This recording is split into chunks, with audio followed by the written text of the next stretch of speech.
ನನ್ನ ಬಗ್ಗೆ ಹಲವಾರು ಮಾಧ್ಯಮಗಳಲ್ಲಿ ಇವತ್ತು ಏನು ಕೆಲವು ವ್ಯಕ್ತಿ ನನ್ನ ಬಗ್ಗೆ ಆಪಾದನೆಯನ್ನು ಮಾಡಿ ಇವತ್ತು ಪ್ರಸಾರ ಆಗ್ತಾ ಇದೆ.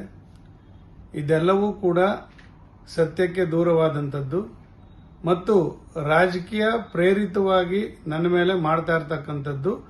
ಇದು ಈ ಆಪಾದನೆ ಅಂತಕ್ಕಂಥದ್ದನ್ನ ನಾನು ನೇರವಾಗಿ ಹೇಳಲಿಕ್ಕೆ ಬಯಸ್ತಾ, ಇವತ್ತು ನನ್ನ ಬಗ್ಗೆ ಮಾಡಿರ್ತಕ್ಕಂಥ ಆಪಾದನೆಗಳು ಯಾವುದೂ ಕೂಡ ಸತ್ಯವಲ್ಲ. ಈಗಾಗಲೇ ಈ ವ್ಯಕ್ತಿ ಸುಮಾರು 2-3 ಬಾರಿ ನನ್ನ ಮೇಲೆ ಇದೇ ರೀತಿ ಆಪಾದನೆಯನ್ನ ಮಾಡಿರ್ತಕ್ಕಂಥದ್ದು ಮತ್ತು ಖಾಸಗಿ ಯೂಟ್ಯೂಬ್ನಲ್ಲಿ ಇದೇ ರೀತಿ ಮಾತನಾಡಿ ಅದನ್ನ ಇಡೀ ನಮ್ಮ ಸಮಾಜಕ್ಕೆ ನನಗೆ ತೇಜಾವಧೆ ಆಗುವ ರೀತಿಯಲ್ಲಿ ಇವತ್ತು ಯೂಟ್ಯೂಬ್ನಿಂದ ಪ್ರಸಾರ ಮಾಡತಕ್ಕಂಥ ಕೆಲಸವನ್ನು ಕೂಡ ಈತ ಮಾಡಿದ್ದಾನೆ. ನಾನು ಈಗಾಗಲೇ ಅದರ ವಿರುದ್ಧ ಹಲಗೂರು ಪೊಲೀಸ್ ಠಾಣೆಯಲ್ಲಿ ಆತನ ವಿರುದ್ಧ ಈಗಾಗಲೇ ಎಫ್ಐಆರ್ ಅನ್ನು ಕೂಡ ಮಾಡಿಸಿ ಈಗಾಗಲೇ ಅದು ಎಫ್ಐಆರ್ ಆಗಿ ಈಗ ಕೋರ್ಟ್ಗೆ ಕೂಡ ಅದು ಚಾರ್ಜ್ ಶೀಟ್ ಆಗಿರತಕ್ಕಂಥದ್ದು. ನಾವು ಅದು ಕಾಪಿ ಕೂಡ ನನ್ನ ಹತ್ರ ಇದೆ. ಅದರ ಜೊತೆಗೆ ಇವತ್ತು ಏನು ಅವನು ಸೋಷಿಯಲ್ ಮೀಡಿಯಾದಲ್ಲಿ ನನ್ನ ಬಗ್ಗೆ ಆಪಾದನೆ ಮಾಡಿದ್ದಾನೆ, ಇವತ್ತು ಸಿಟಿ ಸಿವಿಲ್ ಕೋರ್ಟ್ ಬೆಂಗಳೂರಿನಲ್ಲೂ ಕೂಡ ಅದಕ್ಕೆ ತಡೆಯಾಜ್ಞೆ ಆಗಿದೆ. ಯಾವುದೇ ಸೋಷಿಯಲ್ ಮೀಡಿಯಾದಲ್ಲಿ ಇವತ್ತು ಆಪಾದನೆ ಮಾಡಬಾರದು ಮಾಜಿ ಶಾಸಕರ ಬಗ್ಗೆ ಅಂತಕ್ಕಂಥದ್ದು ಕೂಡ ಇವತ್ತು ತಡೆಯಾಜ್ಞೆ ಆಗಿದೆ. ಅದು ಕೂಡ ನನ್ನ ಹತ್ರ ಇದೆ. ಅದು ತಡೆಯಾಜ್ಞೆನೂ ಕೂಡ ಆಗಿದೆ. ಜೊತೆಗೆ ಇವ್ರ ಮೇಲೆ ಮಾನನಷ್ಟ ಮೊಕದ್ದಮೆ ಮಾಡಲಿಕ್ಕೆ ಎಫ್ಐಆರ್ ಕೂಡ ಮಾಡಿಸಿದ್ದೀನಿ.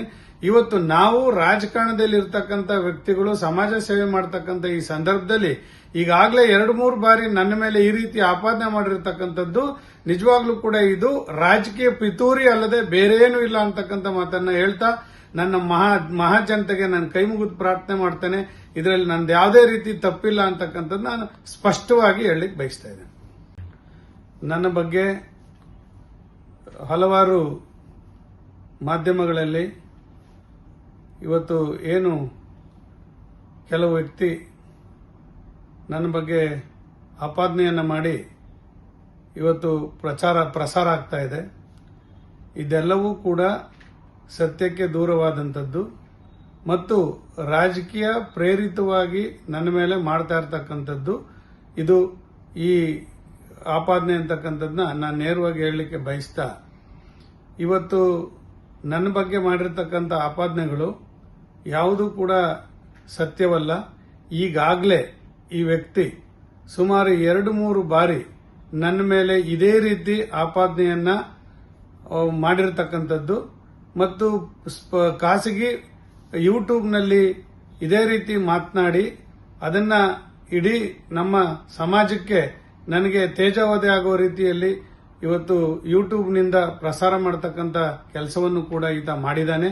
ನಾನು ಈಗಾಗಲೇ ಅದರ ವಿರುದ್ಧ ಹಲಗೂರು ಪೊಲೀಸ್ ಠಾಣೆಯಲ್ಲಿ ಆತನ ವಿರುದ್ಧ ಈಗಾಗಲೇ ಎಫ್ಐಆರ್ ಅನ್ನು ಕೂಡ ಮಾಡಿಸಿ ಈಗಾಗಲೇ ಅದು ಎಫ್ಐಆರ್ ಆಗಿ ಈಗ ಕೋರ್ಟ್ಗೆ ಕೂಡ ಅದು ಚಾರ್ಜ್ ಶೀಟ್ ಆಗಿರತಕ್ಕಂಥದ್ದು. ನಾವು ಅದು ಕಾಪಿ ಕೂಡ ನನ್ನ ಹತ್ರ ಇದೆ. ಅದರ ಜೊತೆಗೆ ಇವತ್ತು ಏನು ಅವನು ಸೋಷಿಯಲ್ ಮೀಡಿಯಾದಲ್ಲಿ ನನ್ನ ಬಗ್ಗೆ ಆಪಾದನೆ ಮಾಡಿದ್ದಾನೆ, ಇವತ್ತು ಸಿಟಿ ಸಿವಿಲ್ ಕೋರ್ಟ್ ಬೆಂಗಳೂರಿನಲ್ಲೂ ಕೂಡ ಅದಕ್ಕೆ ತಡೆಯಾಜ್ಞೆ ಆಗಿದೆ. ಯಾವುದೇ ಸೋಷಿಯಲ್ ಮೀಡಿಯಾದಲ್ಲಿ ಇವತ್ತು ಆಪಾದನೆ ಮಾಡಬಾರದು ಮಾಜಿ ಶಾಸಕರ ಬಗ್ಗೆ ಅಂತಕ್ಕಂಥದ್ದು ಕೂಡ ಇವತ್ತು ತಡೆಯಾಜ್ಞೆ ಆಗಿದೆ. ಅದು ಕೂಡ ನನ್ನ ಹತ್ರ ಇದೆ. ಅದು ತಡೆಯಾಜ್ಞೆನೂ ಕೂಡ ಆಗಿದೆ. ಜೊತೆಗೆ ಇವ್ರ ಮೇಲೆ ಮಾನನಷ್ಟ ಮೊಕದ್ದಮೆ ಮಾಡಲಿಕ್ಕೆ ಎಫ್ಐಆರ್ ಕೂಡ ಮಾಡಿಸಿದ್ದೀನಿ.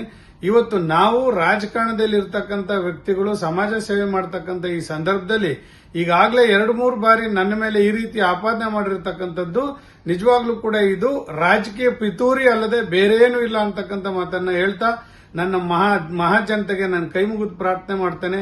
ಇದರಲ್ಲಿ ನಂದು ಯಾವುದೇ ರೀತಿ ತಪ್ಪಿಲ್ಲ ಅಂತಕ್ಕಂಥದ್ದು ನಾನು ಸ್ಪಷ್ಟವಾಗಿ ಹೇಳಲಿಕ್ಕೆ ಬಯಸ್ತಾ ಇದ್ದೇನೆ.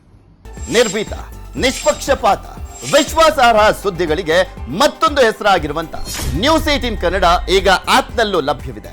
ದಯವಿಟ್ಟು ಇಲ್ಲಿರುವ QR ಕೋಡ್ ಅನ್ನ ಸ್ಕ್ಯಾನ್ ಮಾಡಿಕೊಂಡು ಆಪ್ ಅನ್ನ ಡೌನ್ಲೋಡ್ ಮಾಡೋದಕ್ಕೆ ಮರಿಬೇಡಿ. ನಿಮ್ಮ ಬೆಂಬಲ ಹೀಗೆ ಸದಾ ನಮ್ಮೊಂದಿಗಿರಲಿ. ಧನ್ಯವಾದ.